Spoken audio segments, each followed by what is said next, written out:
তো শুরু করা যাক আজকে আমার একটি নতুন ভিডিও। আগে একটি ভিডিওতে দেখিয়েছিলাম যে কীভাবে চেস্ট কাটিং এবং বক্সের গ্রুপ কাটতে হয়। আজকে দেখাবো চেস্ট কাটিং করার পর কীভাবে PVC pipe, state conduit pipe set করতে হয়। এই যে দেখুন পিভিসি স্টেট কন্ডুইট পাইপ, এই যে সেট করা আছে বক্সের ভেতরে। দেখুন এইগুলো সেট করা আছে, আমি কিছুক্ষণ পরে সেট করে দেখাবো যে কীভাবে এই পাইপটা সেট করতে হয়। এগুলো হলো state pipe, PVC conduit state pipe. আরেকটি পাইপের ওয়ারিং হয়, সেটা হলো ডালডা পাইপ। আরেকটি পাইপ হয়, ওটার নাম হলো, ওটা লোহার পাইপ আছে, লোহা এবং জিআইয়ের পাইপ আছে। যেটা লোহার পাইপ সেটার নাম হলো এমএস কন্ডুইট, সেটি আমার একটি পরের ভিডিওতে দেখাবো। এটি হলো স্টেট কন্ডুইট পাইপ।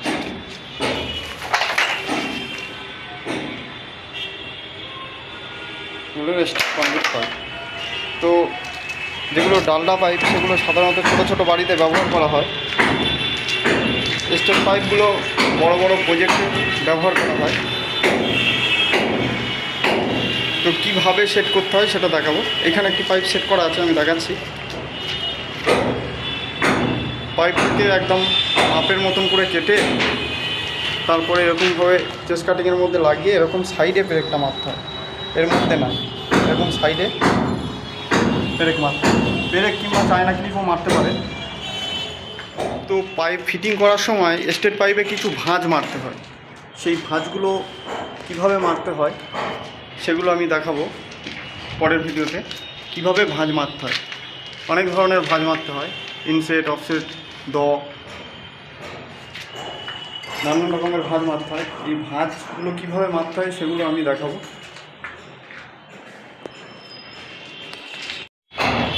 এই যে দেখুন পিভিসি স্টেট কন্ডুইট পাইপ, এই যে সেট করা আছে বক্সের ভেতরে। দেখুন এইগুলো সেট করা আছে, আমি কিছুক্ষণ পরে সেট করে দেখাবো যে কীভাবে এই পাইপটা সেট করতে হয়। এগুলো হলো state pipe, PVC conduit state pipe. আরেকটি পাইপের ওয়ারিং হয়, সেটা হলো ডালডা পাইপ। আরেকটি পাইপ হয়, ওটার নাম হলো, ওটা লোহার পাইপ আছে, লোহা এবং জিআইয়ের পাইপ আছে। যেটা লোহার পাইপ সেটার নাম হলো এমএস কন্ডুইট, সেটি আমার একটি পরের ভিডিওতে দেখাবো। এটি হলো স্টেট কন্ডুইট পাইপ।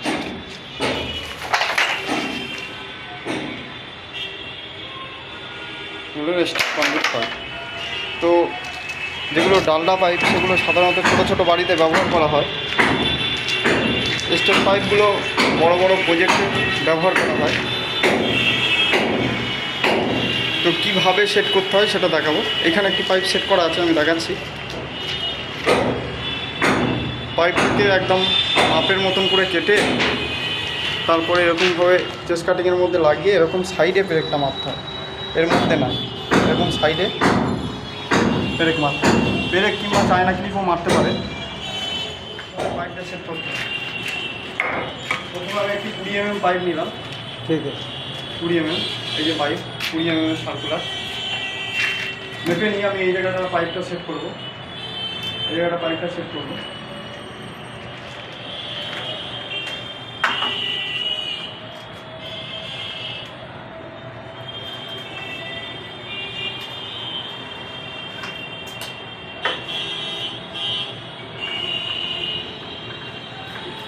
এই পাইপটা হয়ে যাচ্ছে। এই যে দাগলা মারা আছে, এইটা এই সার্কুলারটা সেন্টারে রাখছে।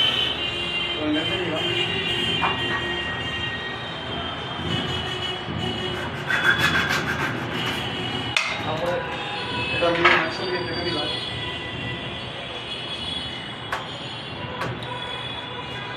এরপরে আমি কতগুলো পেরেক মারব।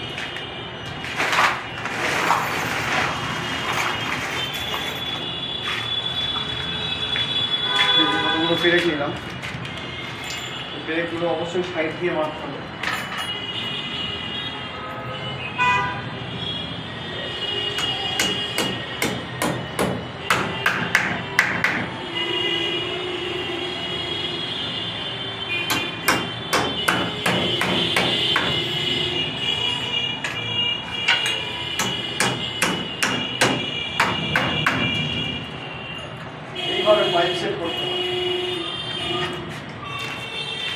ওকে,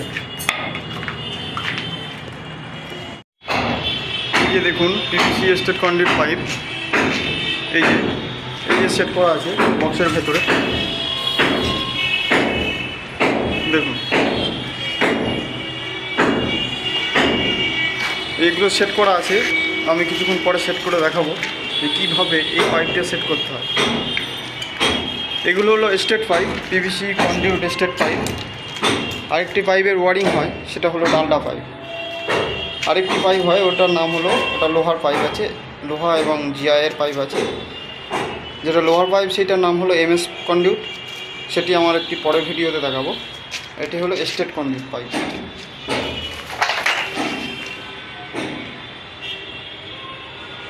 এগুলো স্টেট কন্ডুইট পাইপ। তো যেগুলো ডালডা পাইপ সেগুলো সাধারণত ছোটো ছোটো বাড়িতে ব্যবহার করা হয়। স্টেট পাইপগুলো বড় বড় প্রজেক্টে ব্যবহার করা হয়। তো কীভাবে সেট করতে হয় সেটা দেখাবো। এখানে একটি পাইপ সেট করা আছে, আমি দেখাচ্ছি। পাইপটিকে একদম মাপের মতন করে কেটে তারপরে এরকমভাবে চেস্ট কাটিংয়ের মধ্যে লাগিয়ে এরকম সাইডে পেরেকটা মারতে হয়। এর মধ্যে না, এরকম সাইডে পেরেক মারতে হয়। পেরেক কিংবা চায়না ক্লিপও মারতে পারে।